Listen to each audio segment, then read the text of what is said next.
Depuis la fin du mois de janvier 2026, une commission d'enquête parlementaire se penche sur le traitement judiciaire des enfants victimes d'inceste et interroge en particulier les dérives socio-judiciaires qui amènent à ne pas poursuivre les auteurs, à ne pas prendre en compte la parole des enfants qui ont révélé ces faits, voire à retourner contre eux leurs allégations grâce à la stratégie du syndrome d'aliénation parentale ou de ses dérivés, qui permettent aux auteurs d'accuser le parent protecteur de manipulation lorsque les enfants révèlent. Une stratégie qui a entraîné le placement de nombreux enfants chez le père dénoncé ou en foyer et l'éloignement de la mère. J'accueille donc cet après-midi Monsieur Stéphane Oustric, qui est président du Conseil national de l'Ordre des médecins, bienvenue, et le docteur Christine Louis Vada, présidente de la section éthique et déontologie. Bienvenue à vous aussi. Je vous rappelle que l'article 6 de l'ordonnance du 17 novembre 1958, qui est relative au fonctionnement des assemblées parlementaires, impose aux personnes entendues par une commission d'enquête de prêter serment de dire la vérité, toute la vérité, rien que la vérité. Je vous invite donc à lever la main droite et à dire « je le jure » après avoir activé votre micro. Pour cela, il faut qu'il soit à la petite lumière rouge. Je vous en prie. Merci Madame la Présidente, je le jure. Merci Madame la Présidente, je le jure. Monsieur Oustric. Merci Madame la Présidente, Mesdames les vice-présidentes, Monsieur le vice-président, Monsieur le rapporteur, Mesdames les secrétaires, Monsieur le secrétaire, Mesdames, Messieurs les députés, Mesdames, Messieurs. Alors c'est un moment important. Je souhaite tout d'abord vous remercier très sincèrement de cette invitation à un temps d'expression libre et éclairé que vous offrez à l'institution ordinale des médecins. Ce temps va nous permettre une mise au point nécessaire et attendue.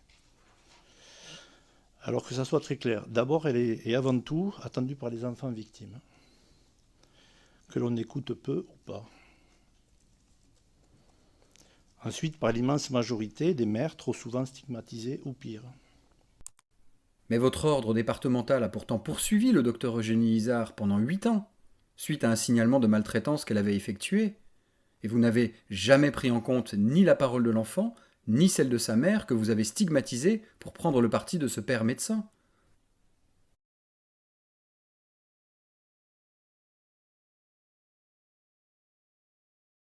À l'époque, le plaignant n'avait qu'un élément de simple témoin.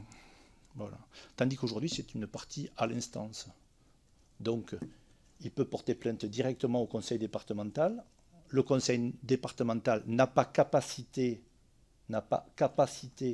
aucune capacité à arrêter et bloquer cette plainte, qui doit arriver à la chambre de première instance. Il n'y a que le magistrat qui préside cette chambre qui peut intercéder sur des éléments d'acceptabilité ou pas de la plainte déposée et la passer donc en jugement. Mais pour quelqu'un qui souhaite faire valoir ses droits, il est donc parti à l'instance, il a accès à la totalité de la procédure et il peut faire appel, voire cassation. Donc ça veut dire que la justice française dans son ensemble a tous les éléments réunis pour que tout citoyen et justiciable y soit dans le même élément. Il y a un bémol à cette présentation idyllique. En réalité, le citoyen ordinaire ne peut porter plainte que contre un médecin libéral. Les médecins hospitaliers, les experts judiciaires ou les médecins de l'ordre ne peuvent être déférés que par l'ordre des médecins lui-même, le procureur ou le préfet, ce qui, en pratique, n'arrive quasiment jamais, leur donnant un statut d'impunité de fait. De plus, l'Inspection générale des finances a d'ailleurs relevé dans son pré-rapport de janvier 2026 des insuffisances persistantes dans le traitement judiciaire des plaintes par l'ordre. La gestion de l'ordre des médecins souffre d'un défaut de transparence et de contrôle et est affectée de nombreuses irrégularités. Ces missions sont inégalement exercées et, en particulier, le traitement des signalements et plaintes par les conseils de l'ordre ne permet pas de garantir que les manquements déontologiques soient effectivement poursuivis.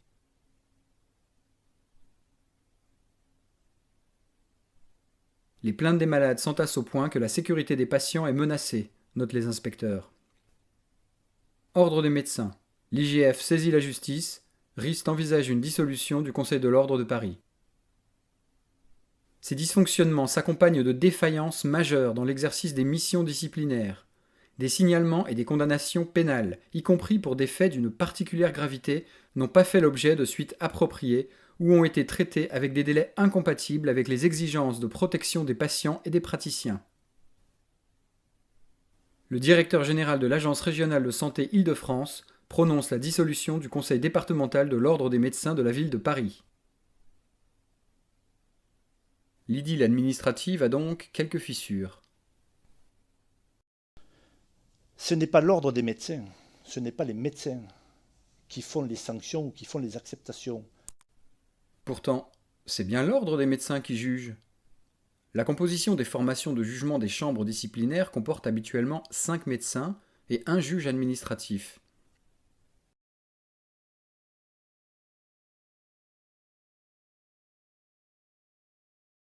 Donc nous, on va porter ce qu'on a déjà fait, la demande d'un nouvel article, le 4124-2-1 du Code de la santé publique, qui vise à protéger les médecins signalant les violences.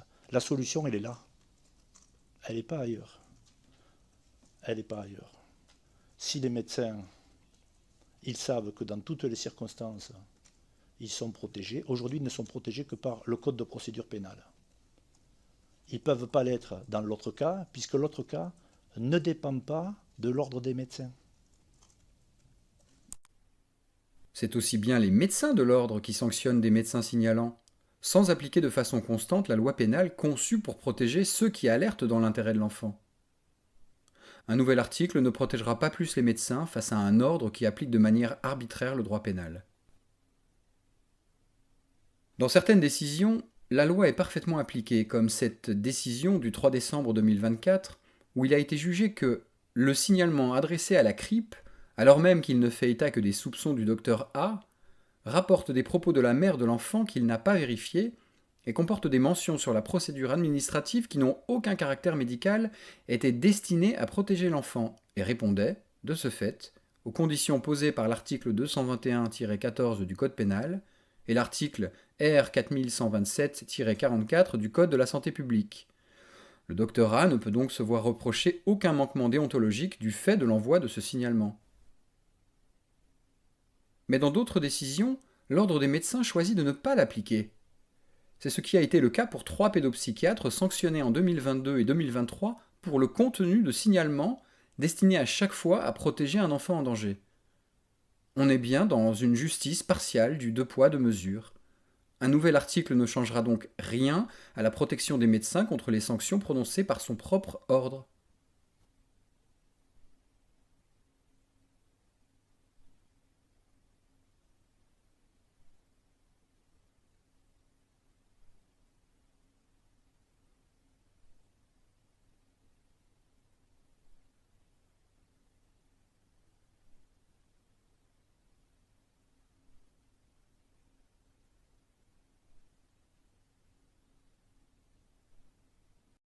Donc, quand vous êtes dans des parents et dans un couple, souvent, il y a 2 personnes. Voilà. Et quand l'autre personne porte plainte, vous êtes obligé d'instruire une plainte. Voilà. Pas nous, puisque c'est la chambre disciplinaire qui va décider. Pas vous ? La chambre disciplinaire, c'est bien l'ordre des médecins, composé par les médecins des conseils de l'ordre. Pas vous ?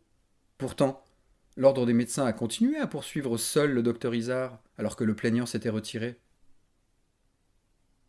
Le docteur Izard a commencé à être poursuivi par son ordre en 2015, après avoir effectué un signalement sur une enfant qui avait révélé avoir été maltraitée par son père, médecin. Au lieu de s'inquiéter du sort de l'enfant et de s'occuper de poursuivre le père visé, le Conseil de l'Ordre de Haute-Garonne, dont le docteur Oustric est devenu président en 2018 et jusqu'en 2025, a poursuivi le docteur Izard pendant plusieurs années sur la base de la pseudo-théorie de l'enfant aliéné et l'a condamné à plusieurs reprises, dont 2 fois successivement pour un signalement différent.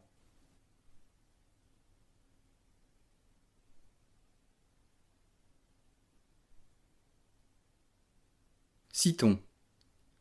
Devant la gravité des faits, établis par les pièces produites par le docteur, le père, le conseil départemental, conformément à sa mission légale de veiller au respect de leurs devoirs professionnels par les médecins, article L 4124-2 du Code de la santé publique, décidait de saisir lui-même la chambre disciplinaire des faits commis par le docteur Izard. Le docteur Izard n'a ainsi de toute évidence nullement pris la mesure de ses agissements, une sanction symbolique demeurerait sans effet. C'est pourquoi la Chambre disciplinaire nationale réformera la décision entreprise et prononcera une sanction proportionnée à la gravité des faits commis. Le signalement et l'information préoccupante ne sont pas soumis aux règles déontologiques qui régissent la rédaction des certificats médicaux. Un arrêt du Conseil d'État du 19 mai 2021 le confirme expressément.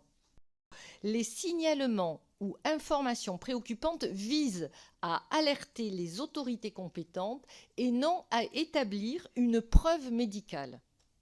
Le médecin peut donc rapporter dans un signalement ou une information préoccupante des faits ou des informations qu'il n'a pas lui-même constatées.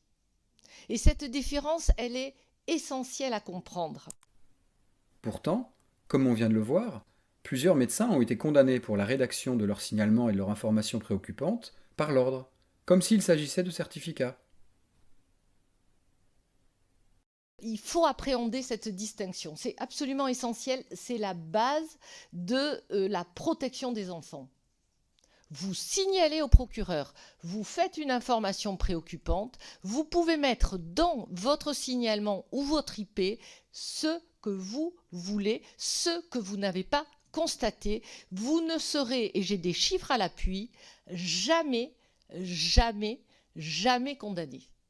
Je le dis très clairement, très fortement. Vous pourrez être poursuivi, on peut tous être poursuivis, mais vous ne serez jamais, et on va voir comment on pourrait protéger les médecins, mais vous ne serez jamais condamné.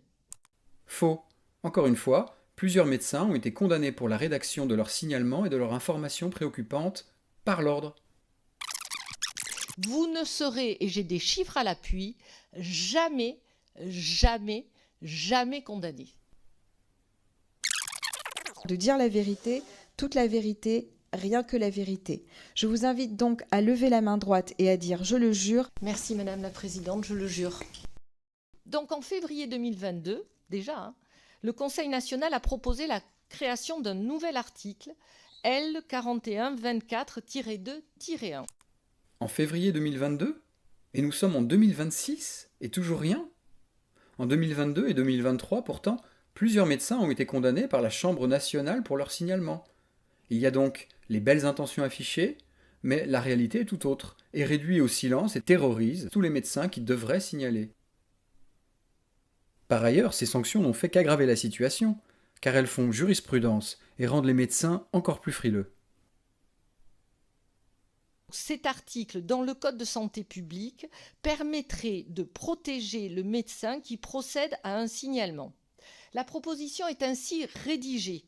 Les médecins ne peuvent être traduits pour des faits relevant du 2e et 3e alinéa de l'article 226-14 du Code pénal devant la chambre disciplinaire de première instance que par le ministre chargé de la Santé, le procureur de la République, le directeur général de l'Agence régionale de santé, le Conseil national ou le Conseil départemental au tableau duquel le médecin est inscrit.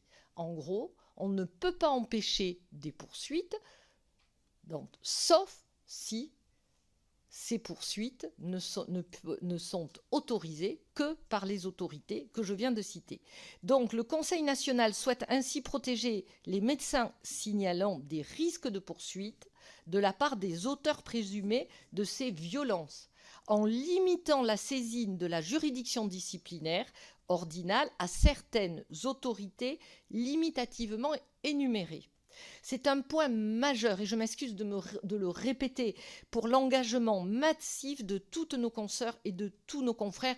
Nous l'attendons depuis 2022, nous cherchons désespérément un cavalier pour qu'il apparaisse, c'est essentiel. Mais dans le même temps, des médecins qui signalent sont poursuivis et condamnés par l'ordre alors qu'ils ont juste voulu protéger des enfants. Aucune immunité n'est donc garantie par ce système.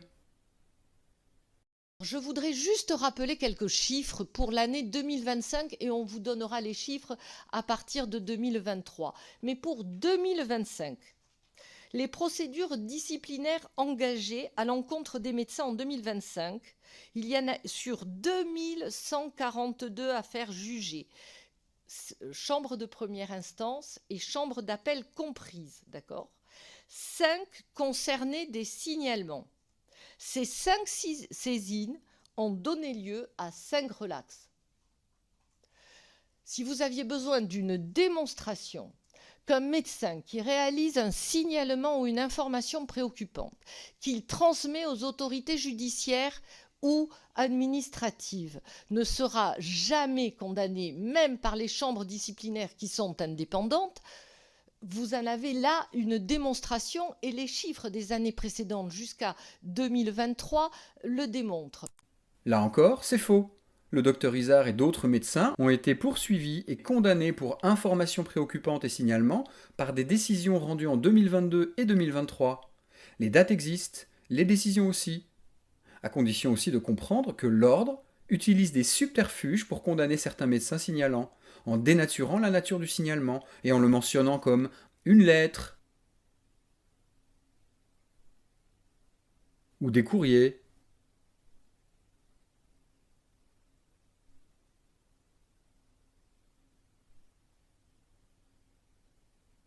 Alors qu'il était envoyé aux autorités compétentes. Ou alors en évoquant des actions de signalement et en faisant un comportement répréhensible d'immixtion dans les familles.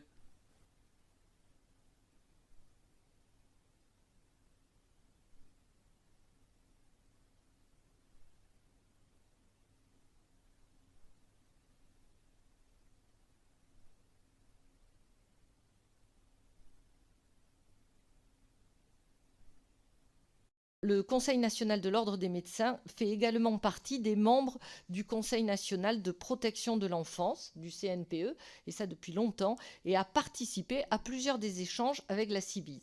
L'objectif de ces groupes de travail est double.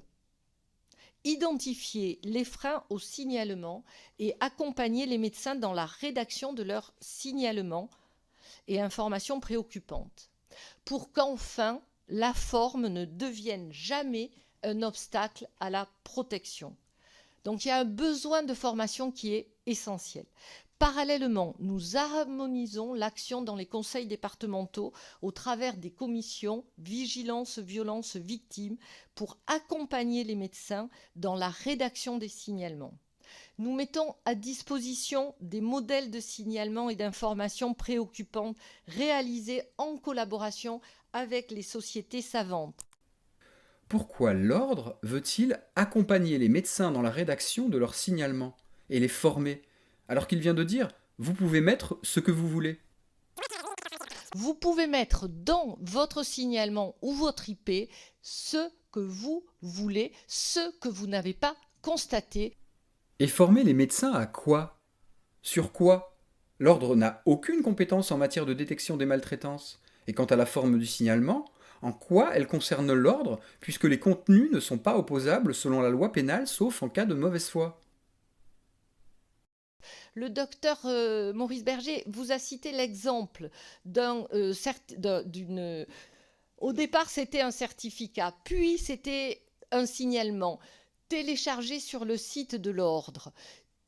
Il avait pris la précaution de se rapprocher du président du conseil départemental. Et malgré cela, il y a eu des poursuites.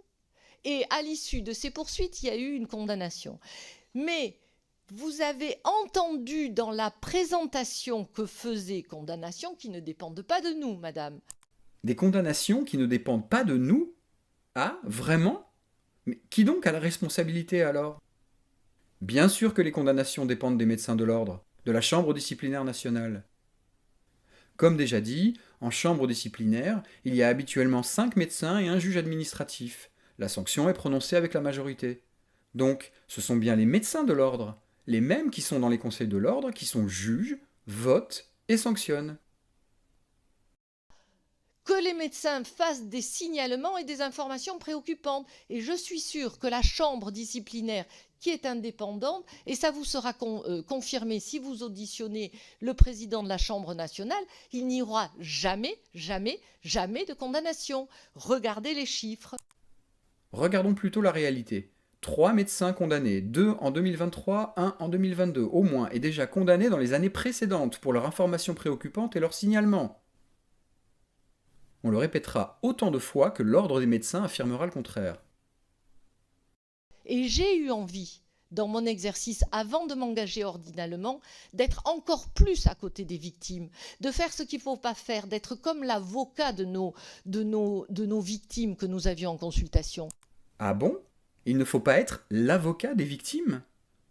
Pourtant, selon l'article 2 du Code de déontologie, être le défenseur des droits des personnes malades, des personnes fragiles ou vulnérables, et lutter contre les sévices. Certificat, je certifie ce que je constate et je le donne. Aux malades. Aux malades. Ou à l'autorité. Mais c'est les éléments de constat. Quand vous faites un signalement, c'est parce que vous êtes le protecteur. Au-dessus de tout, on protégera. Et aujourd'hui, on est avec vous pour protéger l'enfant. L'enfant, il est au-dessus. Quand on nous dit, oui, mais attention, non, on protégera l'enfant. Donc le signalement, c'est à l'autorité. C'est à l'autorité, même si vous n'avez pas constaté. Voilà. Et là, il n'y a jamais de problème. Alors, pourquoi 3 pédopsychiatres ont-ils été condamnés pour leur signalement, dont l'une, le docteur Eugénie Izard, dans une procédure activement portée par l'ordre lui-même ? Il s'agissait de signalement, pas de certificat. Considérant que la chambre disciplinaire a mal apprécié les agissements du docteur Izard, alors même que les multiples immixtions du docteur Izard dans des procédures en cours, mettant gravement en cause le père d'une enfant, ne peuvent être considérées comme un signalement, mais constituent une immixtion particulièrement grave dans les affaires de famille. Considérant que la sanction de l'avertissement n'est pas proportionnée à la gravité des faits commis, décide d'interjeter l'appel. Et ça, c'est signé le 26 septembre 2018 par le professeur Stéphane Oustric. Toutes celles et ceux qui le font bien, ça pose pas de problème. Qu'est-ce que ça veut dire au juste, faire bien ? Alors que dans le même temps, il est dit que l'on peut mettre dans un signalement tout ce qu'on veut. Vous pouvez mettre dans votre signalement ou votre IP ce que vous voulez, ce que vous n'avez pas constaté. L'ordre prétend que les signalements et les informations préoccupantes ne sont pas soumis aux mêmes règles que les certificats. Or, sur le site du Conseil national de l'ordre, il est précisé que pour les certificats médicaux, d'écrire de façon précise et objective les éléments et faits médicaux personnellement constatés, rapporter, si utile, les dires du patient, au conditionnel et entre guillemets, ne pas se prononcer sur les dires du patient ou la responsabilité d'un tiers. Et pour les signalements et les IP, le signalement au procureur de la République est un écrit précis et objectif décrivant les signes relevés à l'examen clinique par le médecin. Il doit s'attacher à retranscrire les paroles exactes du mineur en les citant entre guillemets avec les termes employés par ce dernier pour décrire les faits. L'information préoccupante, IP. Il s'agit d'expliciter de manière précise et objective les faits préoccupants, constatés ou rapportés. Risques en termes de santé, sécurité, éducation, développement. Et de décrire les éléments cliniques nécessaires au traitement de la situation. Les faits médicalement constatés seront décrits au présent. Les faits rapportés ou non vérifiés seront rédigés au conditionnel. Les propos seront cités entre guillemets. La différence est donc extrêmement ténue entre ces différentes règles de rédaction. Nous sommes donc loin des déclarations comme quoi, dans les signalements, vous pouvez mettre ce que vous voulez, ou bien que la responsabilité du médecin ne peut être engagée.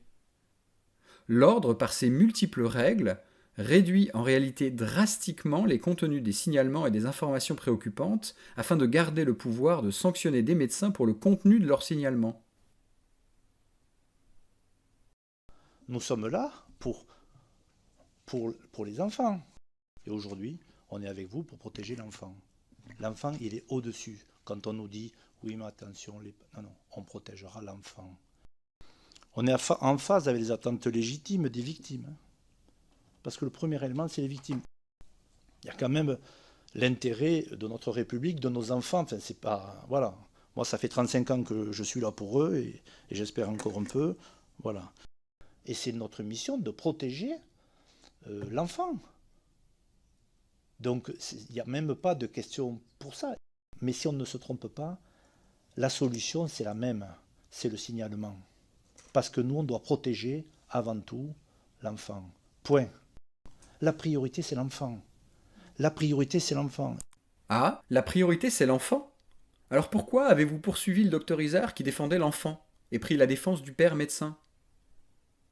Voici de nombreux extraits de ce que l'ordre a pu répondre au docteur Izard. Par exemple, le mémoire en réponse du conseil départemental de l'ordre du 30 septembre 2022. Le docteur Izard qui milite contre la reconnaissance, notamment par l'OMS, du syndrome d'aliénation parentale. La question n'est pas de savoir si le docteur, le père, est ou non un père maltraitant.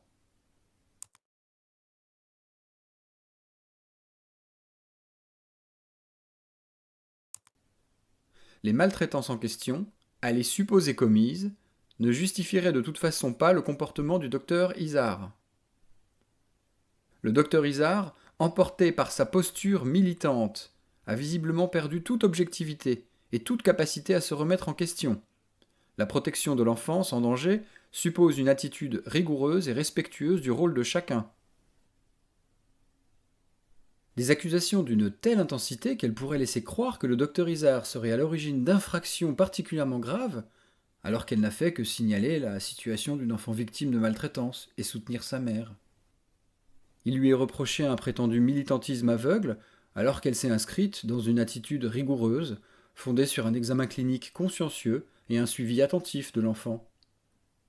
Des démarches guidées par un souci de venir en aide à une enfant qui sont en réalité à l'opposé de celles du Conseil de l'ordre, dont le recours idéologique au syndrome d'aliénation parentale, SAP, concept dépourvu de validation scientifique et dénoncé comme un outil susceptible de servir la défense des auteurs de violences, apparaît particulièrement préoccupant au regard de la protection des enfants. La priorité, c'est l'enfant. La priorité, c'est l'enfant.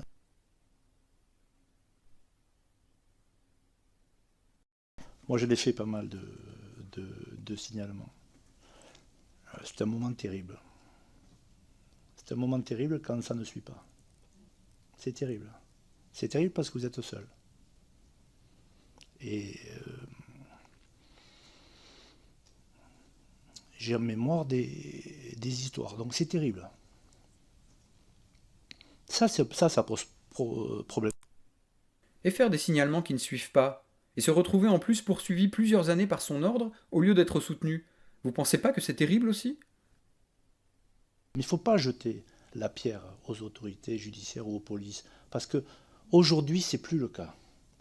Aujourd'hui, ça va quand même vraiment dans un bon sens. Aujourd'hui, c'est plus le cas, ça va dans un bon sens.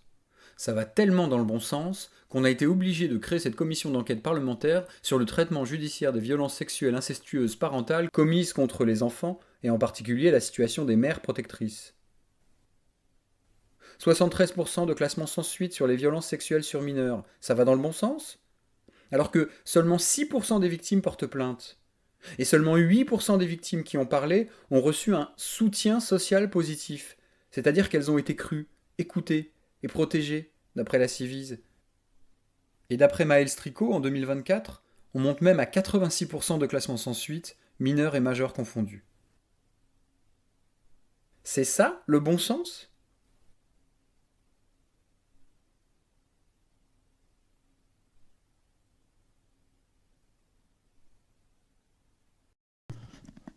On peut se tromper d'un signalement, c'est pas grave. Mais le signalement, de bien le faire. En fait, faut pas en faire un certificat, en fait.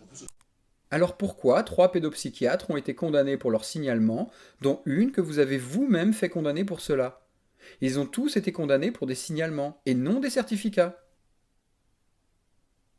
Nous, dans la formation des médecins généralistes, Première année, ce qu'on appelle la phase de socle, ils sont 6 mois chez le praticien et ils sont 6 mois à l'hôpital aux urgences. Donc on leur apprend bien évidemment immédiatement ces éléments-là par des enseignements spécifiques avec des conseillers ordinaux qui en sont en général maîtres de stage, mais qui viennent à la rencontre sur des cas pratiques.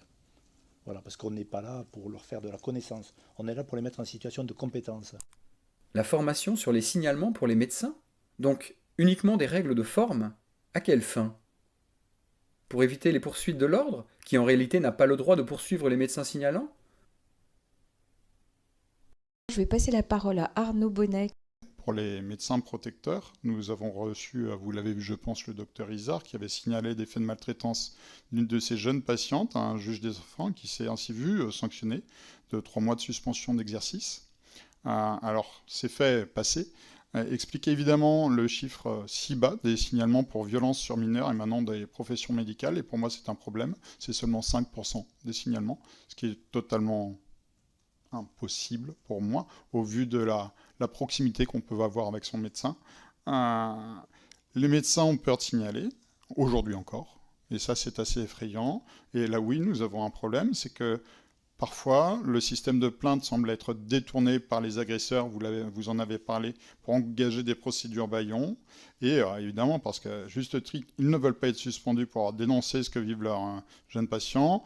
Et ils sont aussi parfois frappés par l'omerta et la peur de dénoncer leurs collègues qui agressent. Il semble encore aujourd'hui régner une culture de l'entre-soi et de couverture de l'institution. C'est peut-être un sentiment d'une situation passée. En attendant, c'est un sentiment qui existe encore aujourd'hui. On voit dans certains conseils départementaux, encore aujourd'hui, qui défèrent le médecin pour des propos, parfois dans les dossiers médicaux, qui devraient être des propos anecdotiques, et ce, sur demande du parent potentiellement agresseur. Nous avons donc aujourd'hui des conseils départementaux qui sont, pour moi, actuellement dysfonctionnels, et je ne parle pas évidemment de celui de Paris. Pour le docteur Isard, vous me permettrez de ne pas répondre, puisque j'ai été président du conseil départemental à la deuxième fois où elle a commencé les éléments. C'est dommage que vous évitiez de répondre devant une commission d'enquête parlementaire où l'on a un devoir de dire la vérité, et puisque vous êtes l'auteur même de ces poursuites, monsieur Oustric. Il faut lire ce qui est public. Les jugements sont publics, et les éléments de la matérialité sont dans les éléments publics. Les éléments de la matérialité sont bien publics, et l'ordre a condamné le docteur Isard pour un signalement fait pour protéger une enfant maltraitée. Alors la matérialité des faits, la voici. Au début, on a reproché au docteur Isard d'avoir envoyé son signalement au juge des enfants, et on lui a dit que c'était interdit, alors que l'ordre lui-même l'indiquait sur son site. Un comble! Le signalement peut être effectué auprès de l'autorité judiciaire, médicale ou administrative, c'est-à-dire auprès du procureur de la République ou du juge des enfants. Le Conseil d'État a ensuite cassé cette sanction de 3 mois d'interdiction d'exercer la médecine pour avoir effectué ce signalement au juge des enfants et a renvoyé l'affaire à juger une deuxième fois à la Chambre disciplinaire nationale. Donc, l'Ordre des médecins a cherché à s'en prendre à un autre signalement et information préoccupante et à dénaturer les faits, en les faisant passer pour des courriers ou des lettres.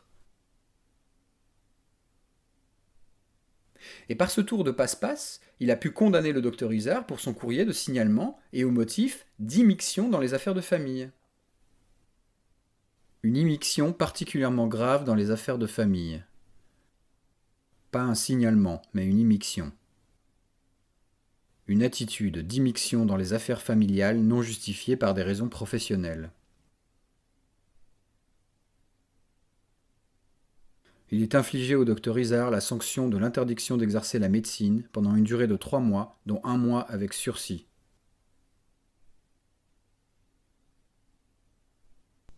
Moi, je ne vais pas dans la presse, je ne fais pas de bouquins, je ne fais pas. C'est son droit légitime. Voilà. Faux! Pourtant, monsieur Oustric, vous avez commenté son affaire dans la presse, dans le journal Libération du 12 mars 2021, en affirmant qu'il s'agissait bien d'une situation d'instrumentalisation.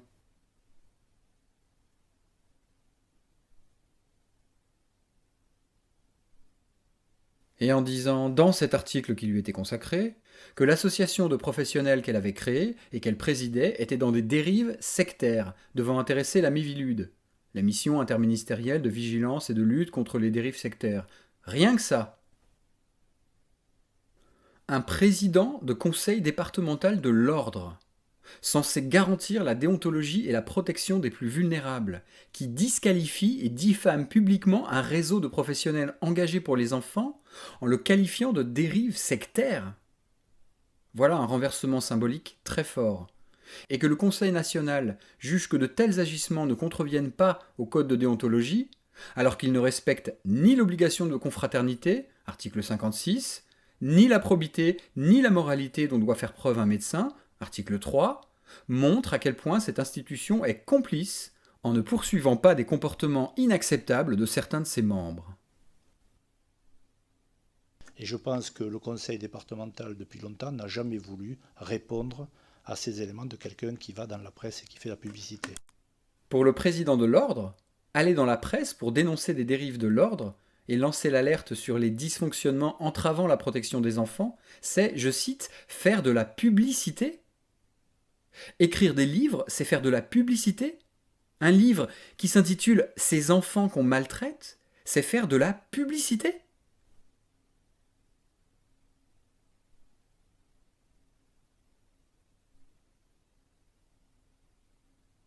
Donc je ne répondrai pas à notre consoeur et je lui souhaite plein de bonnes choses.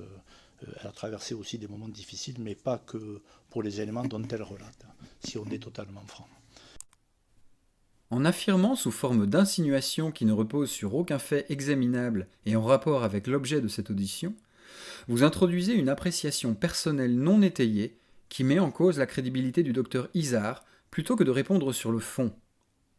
Cette stratégie de disqualification personnelle vous éloigne grandement des obligations de neutralité et de respect que votre fonction exige.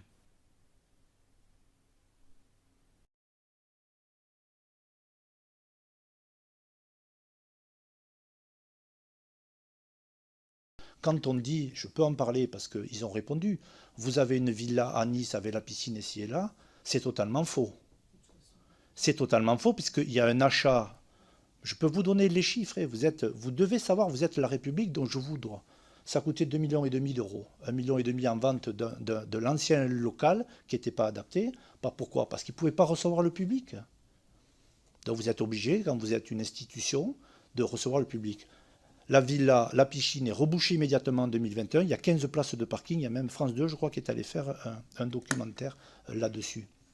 Aujourd'hui, ce bien qui a coûté 2,5 millions, alors qu'on avait déjà 1,5 million de la vente du précédent, est estimé à 3,5 millions.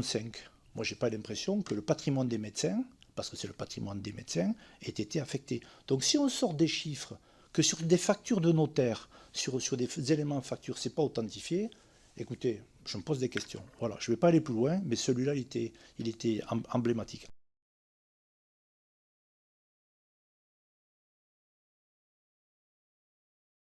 Le recours au concept de l'annihilation parentale. Vous le savez sûrement, et je voudrais savoir si d'ailleurs des médecins sont actuellement poursuivis pour y avoir recours en tant qu'experts, mais certains continuent de parler de ce SAP, de ce syndrome, à l'enseigner d'ailleurs à des avocats, à l'enseigner, à véhiculer ce concept. Je voudrais savoir quelle est votre position, et je pense qu'elle est très claire, mais sur ce point-là. Sur la problématique que vous avez annoncée, le syndrome d'aliénation parentale, moi j'ai entendu qu'il y avait des conférences de consensus et des évolutions avec des grilles de scoring ou de bonnes pratiques. Je pense qu'SVA et d'autres, il faut savoir les prendre en compte. C'est là où l'intérêt de la spécificité, de la spécialité de pédopsychiatrie, avec des éléments quand même compliqués. C'est plus compliqué qu'une fracture à en savoir où est-ce qu'elle est placée. Mais en tout cas, quand il y a des conférences de consensus qui ne sont pas le maximum dans la recommandation scientifique, ce n'est pas un grade ABC, bon voilà. Le docteur Izard et le REPA, que vous avez accusé de dérive sectaire, font partie des principaux auteurs ayant dénoncé ce concept comme non scientifique en France. Le docteur Eugénie Izard et le docteur Maurice Berger ont notamment rédigé des articles parus dans une revue référencée sur ce sujet.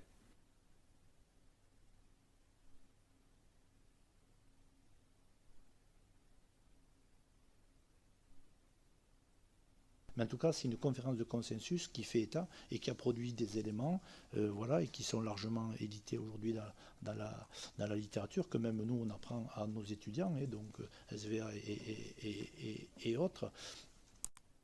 Le docteur Oustrik apprend le SVA à ses étudiants ? Comment cela est-il possible ?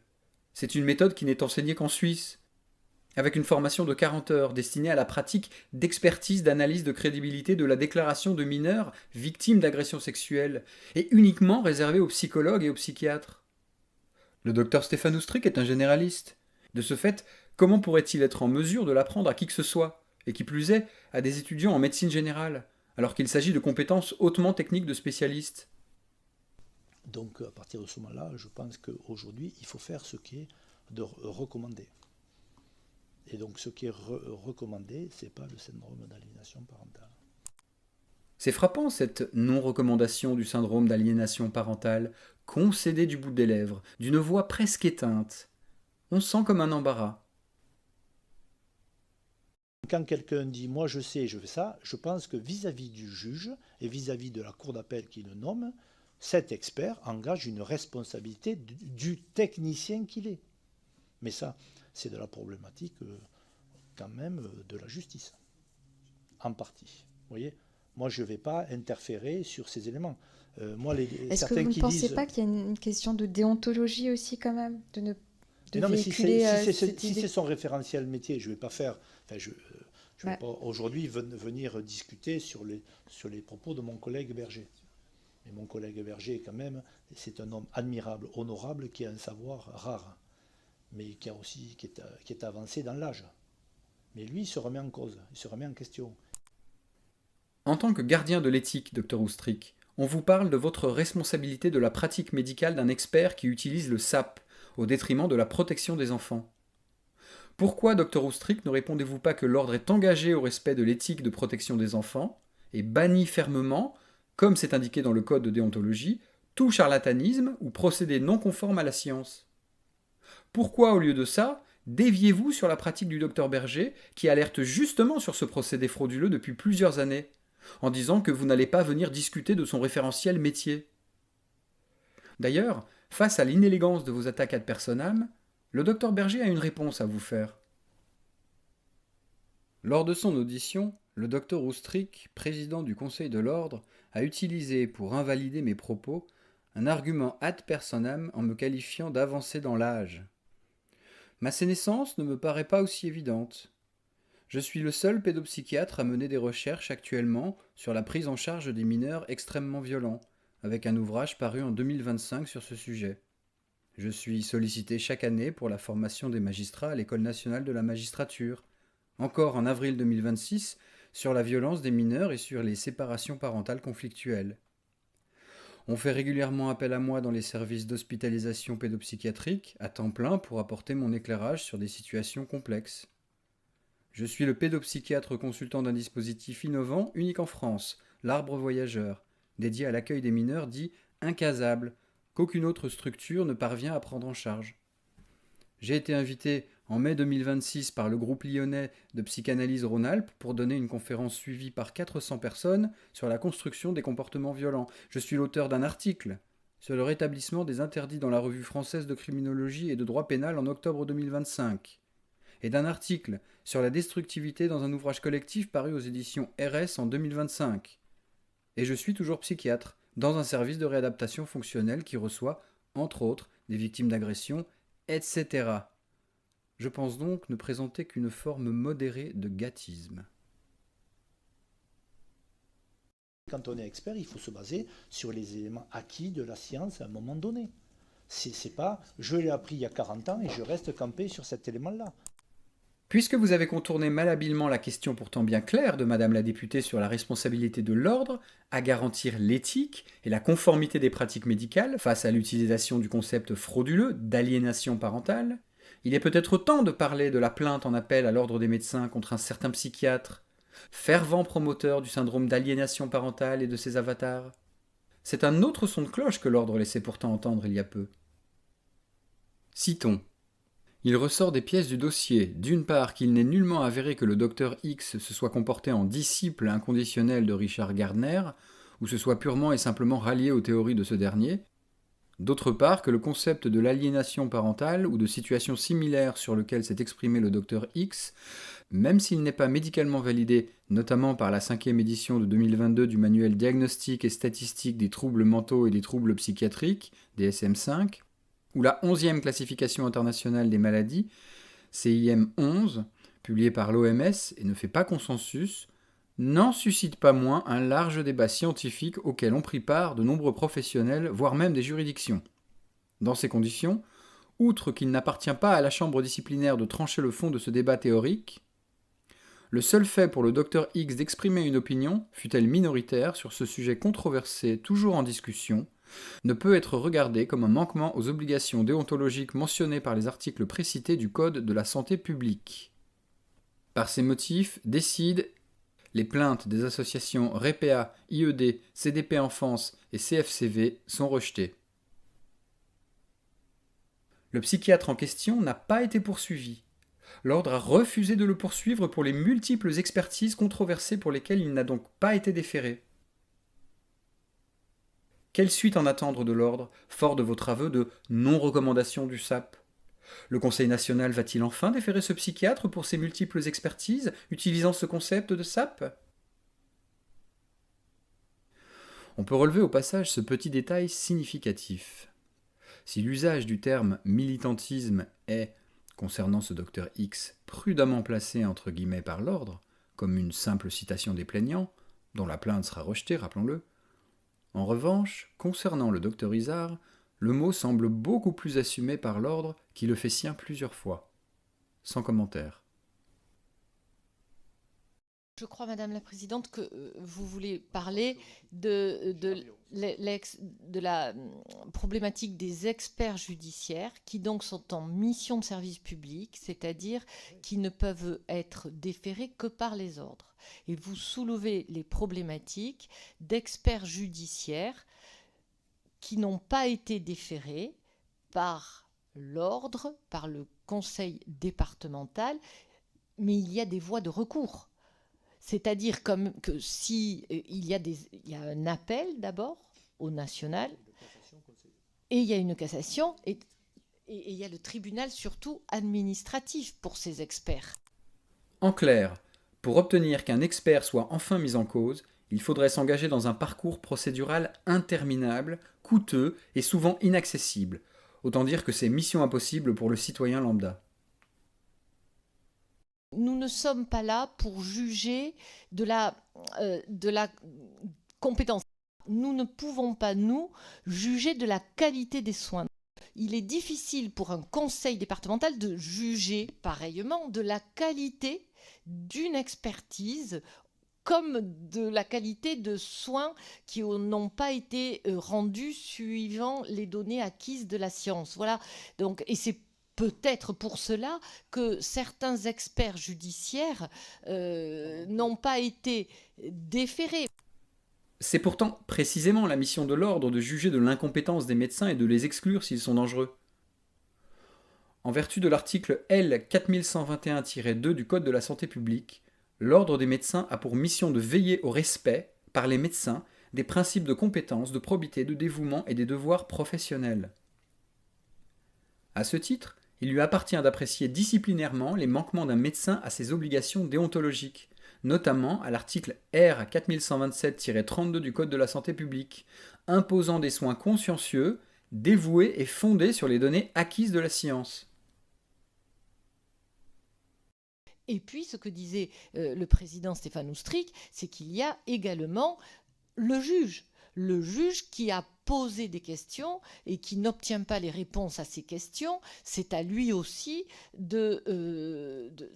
nommer un autre expert. Enfin, vous voyez, c'était pour expliquer un peu cette problématique particulière. Donc, l'ordre ne sert à rien alors dans ce domaine. Pourquoi alors l'État leur délègue-t-il un pouvoir qui dépasse leurs compétences ? Et puis c'est la faute du juge.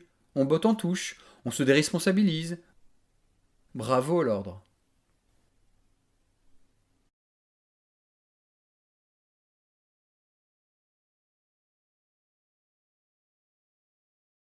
certaines personnes continuent d'utiliser ce syndrome qui n'est pas reconnu par l'OMS, par exemple. Oui, il n'est pas reconnu. Il est pas au niveau reconnu dans déontologique. des éléments, non, Oui. il n'est pas reconnu dans des éléments, on va dire, particuliers. Parce qu'aujourd'hui, la reconnaissance, elle se fait sur d'autres consensus, dans la pédopsychiatrie. Donc il ne faut plus la reconnaître. Mais dans vos pratiques, vous n'êtes pas dans les cabinets. Là où elle n'est pas reconnue et mise en exergue, c'est dans des expertises.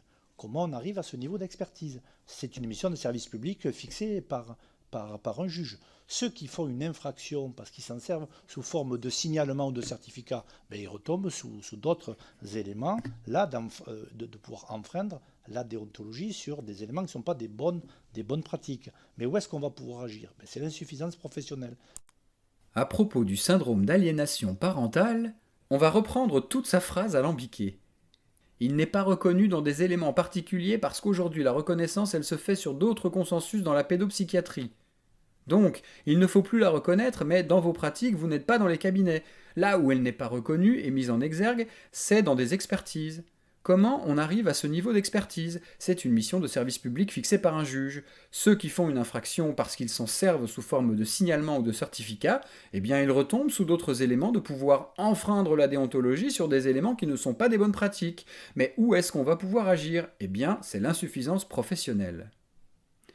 Résumons la pensée de Monsieur le Président de l'Ordre des médecins. L'ordre ne peut pas juger de la qualité des soins ni des expertises qui sont tendancieuses et qui mettent en danger les enfants victimes de violences sexuelles.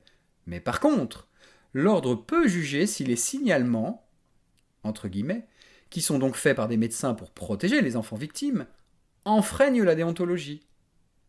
Le président est franc. Là, l'ordre peut agir. Donc, pour l'ordre, au travers de son président, enfreindre la déontologie, c'est mal signalé, selon des appréciations et interprétations fluctuantes, partiales et arbitraires de l'ordre, comme vu précédemment dans le traitement des signalements. L'ordre ne considère donc pas qu'ils doivent contrôler la profession en dehors des médecins signalants. Mais pourtant, c'est bien sa principale fonction pour laquelle il est en place. Donc pas de contrôle, notamment des experts qui font des rapports tendancieux en faveur de pères maltraitants ou pédocriminels? Ça tombe bien, c'est ce que le REPEA et le collectif de médecins Stop Violence, avec de nombreux médecins, dénoncent depuis des années. Nous, on pense qu'aujourd'hui, le consensus, il est sur autre chose que sur ce syndrome qui n'est pas validé. Voilà. Ah, c'est un tout petit peu mieux que tout à l'heure. Et donc, ce qui est recommandé, ce n'est pas le syndrome d'aliénation parentale.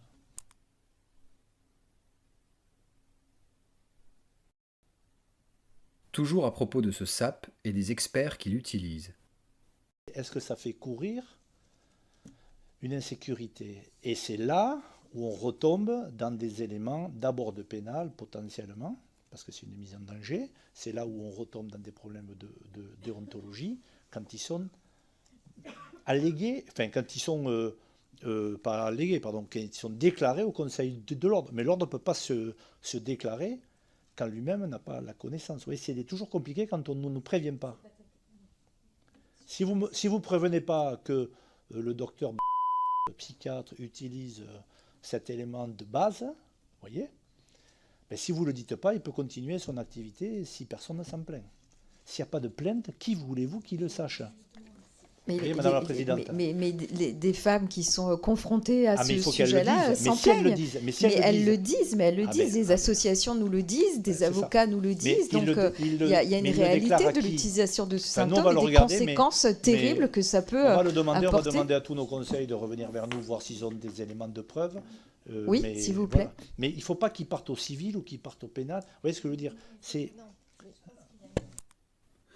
De multiples plaintes contre des experts émanant de patients ou d'associations ont été déposées au Conseil de l'Ordre. Les reproches portent sur les aspects tendancieux de ces expertises. Le fait que les enfants qui avaient allégué des violences sexuelles incestueuses n'ont pas été évalués selon les protocoles recommandés, et parfois même pas reçus du tout. Des évaluations sans fondement clinique de mères qui, rapportant juste les paroles de l'enfant, étaient qualifiées d'être interprétatives ou aliénantes. Malgré les défaillances méthodologiques, le manque d'examen consciencieux, le parti pris manifeste de l'expert et la mise en danger des enfants non protégés qui se sont retrouvés exposés aux pères dénoncés, voire avec des gardes totales transférées à leur égard, l'ordre n'a jamais déféré aucun de ses experts.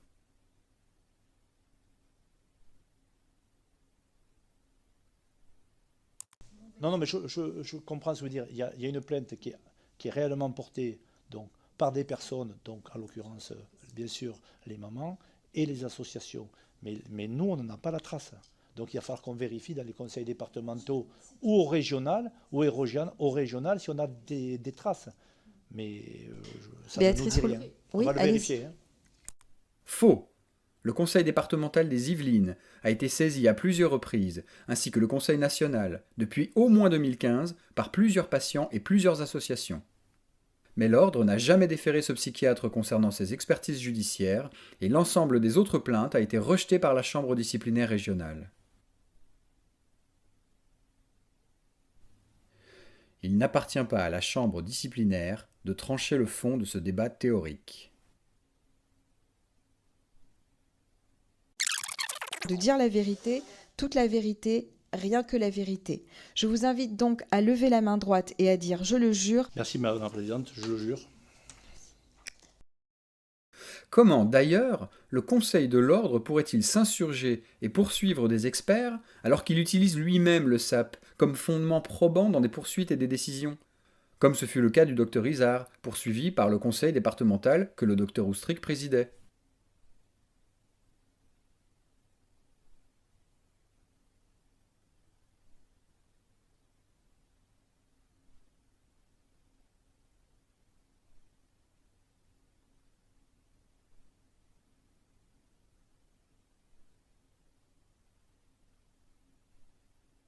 Allez-y, docteur, oui.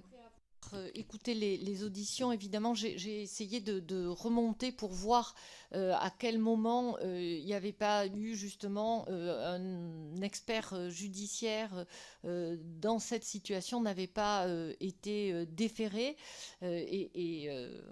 grâce à Caroline Héron, nous avons retrouvé une situation qui remonte à quelques années, je ne peux pas exactement dire, mais en tout cas, voilà. Donc, selon leurs recherches, il n'y aurait eu qu'une plainte contre un expert poursuivi pour SAP qui n'aurait pas été déféré par le Conseil de l'ordre. C'est faux, comme nous venons de le voir. Plusieurs plaintes ont été portées pour ce motif depuis plusieurs années.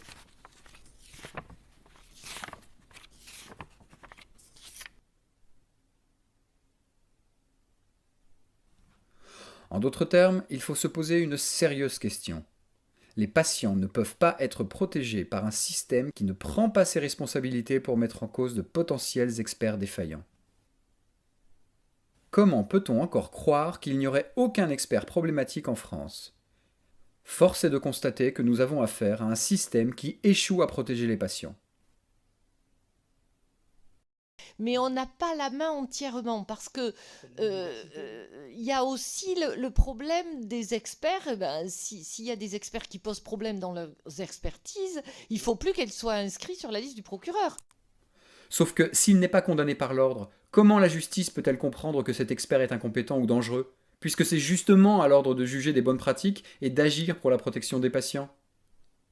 C'est pourquoi il faut un désaveu public clair, officiel et sans faux semblant du syndrome d'aliénation parentale et de tous ses avatars, aliénation parentale, parents aliénants, syndrome de Munchausen par procuration, fabulation maternelle, mère interprétative ou aliénante, et toutes ces constructions dévoyées et utilisées pour retourner contre les mères et contre les enfants la parole qu'ils tentent de faire entendre. Actuellement, l'ordre assure une pleine immunité pour tous les experts, même les plus controversés, et s'est acharné dans des poursuites infondées contre des médecins signalants. C'est le monde à l'envers, littéralement. Nous demandons à ce que cesse cette inversion perverse des valeurs humanistes et déontologiques et une levée immédiate de cette immunité des experts, ainsi qu'un contrôle citoyen et judiciaire permettant d'assurer les poursuites de ceux qui apparaissent dangereux au grand jour. Nous demandons aussi la pleine immunité des médecins œuvrant pour protéger les enfants. Bien, on ne va pas vous retenir plus longtemps puisque vous êtes contraints vous aussi. Eh bien, allez-y, vous avez le droit de déguerpir. Merci beaucoup, je vous souhaite une bonne soirée. Voilà. Et nous terminons donc cette audition. Merci à tous et à toutes.